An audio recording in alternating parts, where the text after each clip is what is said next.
well, let's get on to Oscar, because we've had Andrea Stella say after the race that Oscar now has more tools in his toolbox because he's developed a few things on a low grip surface, which he can take forward with him now. But it's not clear if the implication is that he was never doing that in the past, or whether McLaren haven't been allowing him to do that or something. I don't know. I'm very confused by the whole thing. Yeah. And anyway, Oscar's performance on low grip circuits actually hasn't been very bad anyway. It's been, No. I mean, Miami is not exactly high grip, is it? No, And he won there, did he not? And he was very near Lando in Montreal. Montreal. Yeah. You know, so is I don't understand any of what's going on, to be honest. No, I don't either. I'm sure there's something there that Andrea Stella's connecting with, but the explanation isn't enough for anyone to really understand it in detail. But that's kind of always the way. For me, I remember running Kevin against Nico in 23, I think it was. It was interesting how the circuit changed through the weekend. On the Friday, Nico was using a lot of engine braking to help rotate the car in the high speed, because you are lifting off the throttle almost completely on the entries to those high speed corners, and that brings the engine braking in. And in fact, what Nico quickly picked up on was the fact that it was upsetting the car, so he went to a very low level of engine braking on the Friday. However, and we saw that on what he was doing, and we adopted that with Kevin, and in P3 it seemed to work well. But by the time we got to qualifying, interestingly, or it seemed, the track grip had changed, and such that Nico had found that he was struggling to rotate his car now. So initially the problem was instability. It went to more understeer, and he actually reintroduced his engine braking, having gone away from it. And on Kevin's car, we didn't pick up on that. So Kevin continued running the low engine braking, and he just had too much understeer in sector 2. And Nico outqualified him by 2 or 3 tenths, which was mostly in that sector. But again, that just shows that you need a driver who's in tune with what he can do in his car to influence the behavior that he's experiencing.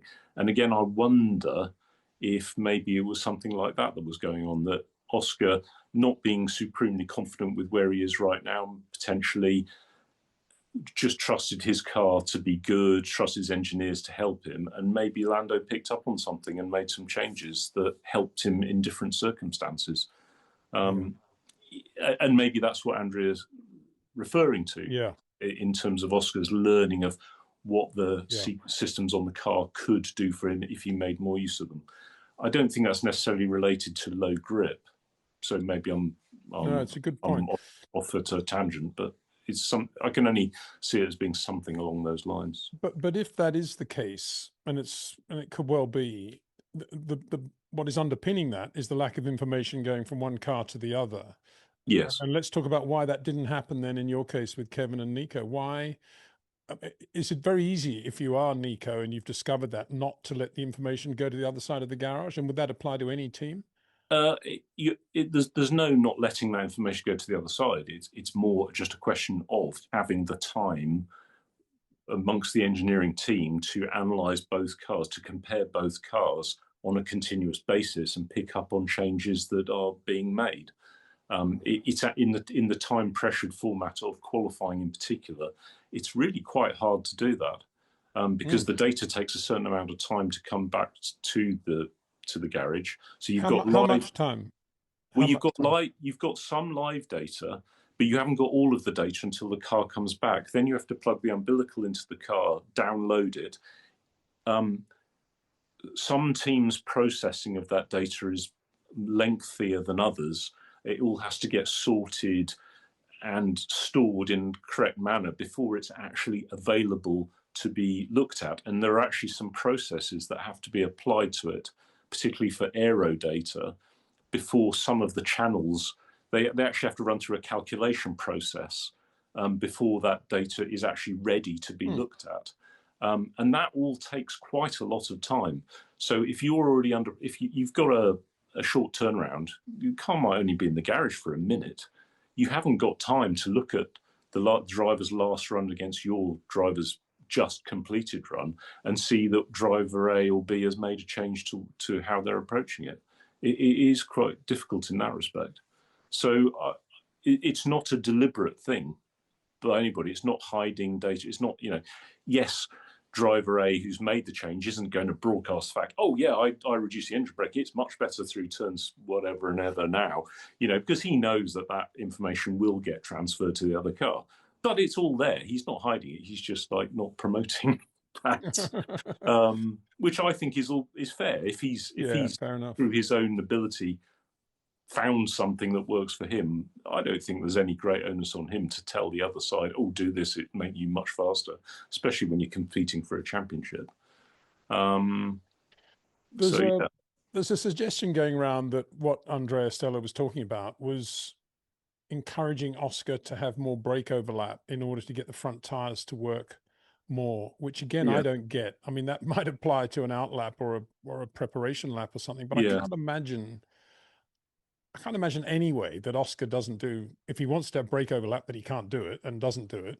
But I've always thought it was quite a good thing that Oscar is actually pretty precise with throttle and brakes and doesn't have a lot of overlap compared with Lando even. And I think that's something that you'd want to enhance rather than cover up. That's only maybe I'm going back a bit too far to the days of Nigel or whatever, but that precision of using weight transfer rather than just blocking everything with overlap, which dumbs everything down. Okay, you get your temperature, but where are we at with front tire temperatures anyway with overlap? Well, the way the brake drums are, so we went through a phase a few years ago where you would have variable cowlings with different slots in to give different amount of heat from the brakes into the wheel rims to heat the tires. The FIA actually then, for the 22 spec cars that we're still using, basically stopped that from happening. So the outer cowling now, you're not allowed to have apertures to allow hot air to directly blow onto the wheel rim. But what you can still do is have basically either insulated or non-insulated outer cowlings. And in fact, the teams now, there are a number of layers, shall we say, outside of the brake. So you can still have different temperatures of air, but still within the shroud, but is going to have an impact on the rim temperature. What it means is that nowadays the brake temperature generally has less of an impact on the tyre because it's not heating the wheel rim so much. Even if you've got the hottest spec running, the tyres are still well protected, because normally putting too much heat into the tyres is bad, particularly in the race. This is the problem for qualifying, is you're just going out for one lap.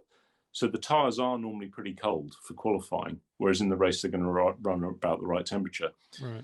So brake throttle overlap doesn't actually make that much difference anymore in terms of the heat, in my experience with the current generation.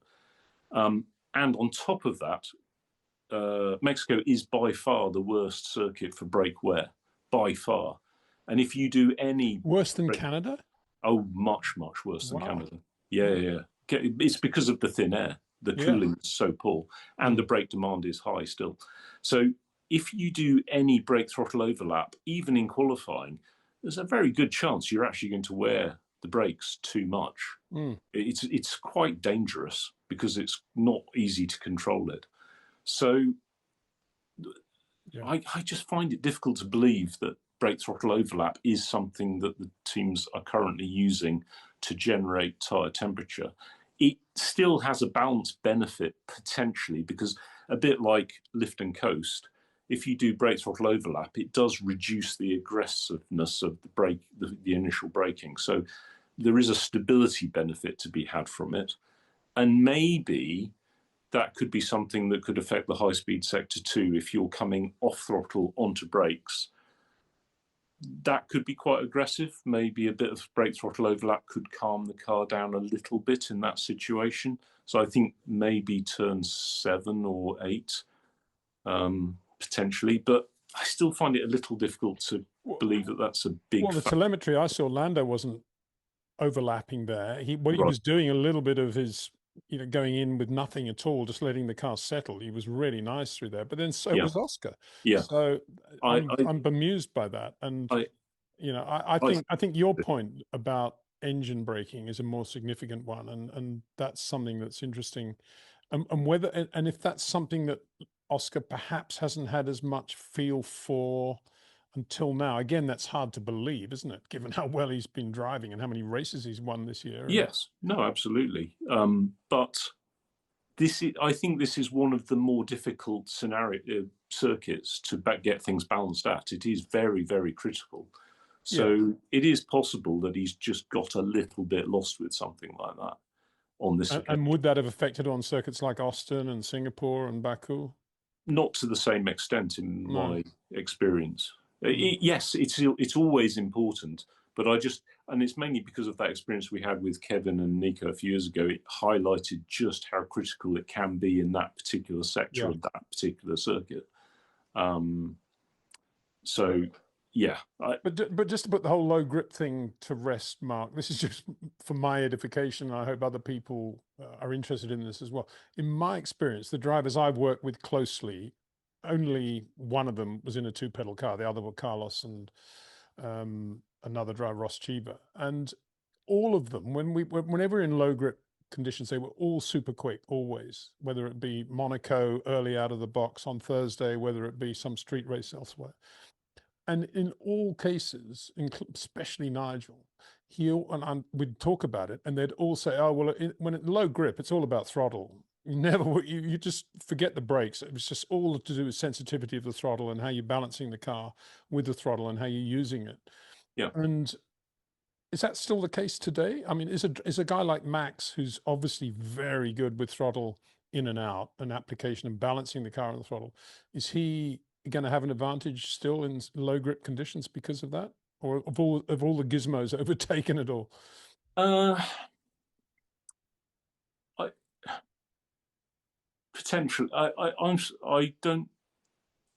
don't recall there being such an obvious difference between drivers in those conditions, that in that way, that when we had the wet, this thing, Kevin was very good in the wet. For instance, I'm just trying to relate it to my own experience, and part of the reason for that is because he has got an incredible natural ability to manage a difficult car. And generally, low grip conditions mean that the balance issues are exaggerated. So I do suspect that Max's natural ability will come out more strongly in low grip conditions, just because that's the nature of being, dare I say, a better driver. I mean, Lewis similarly, but there's such a high standard between these guys now that to differentiate between Max, Oscar, Lando, Lewis, Charles Leclerc, George Russell in those conditions, I suspect it's more to do with the nature of their cars than anything else. But again, that doesn't explain why Lando is happy and Oscar is struggling, and that's why I tend to think that it is something inherent within the way the car is set up, or to do with the way the drivers are preparing their tyres on the outlap, particularly. Because normally when you get big lap time differences between two cars of the same team, the biggest factor is going to be tyre temperature, if the drivers are both of a high standard, which in this team they obviously are, because tyres make such a massive difference. So I do suspect that it's something to do with the way Lando is getting those tyres working at the start of his lap and through the lap, that Oscar wasn't able to get on top of. And the engine braking side of it could be a factor in that, or could just be a complicating factor around the qualifying lap itself. Or it could be brake overlap, but we're kind of discounting that. Yeah, well, I'm just struggling to understand how that would affect it to the extent that we're seeing. Because of the drum changes and the way the drums work now. Yeah, brake throttle overlap, it's something that, for example, Kimi used to use a lot on outlaps to get tyre temperature by heating the brakes up quickly. He would literally, on the straights, just be at a large amount of throttle, and he'd just briefly press the brake pedal to create temperature in the brakes. And I think the drivers, I think a lot of the drivers do that even now coming out of the pit lane. A bit of that to get the brakes alight is a good thing. But around the lap itself, the lap you're actually driving, I'm struggling a little bit with that. That might just be ignorance on my part. And no, I'm sure it's not, Mark. I'm sure it's not. Well,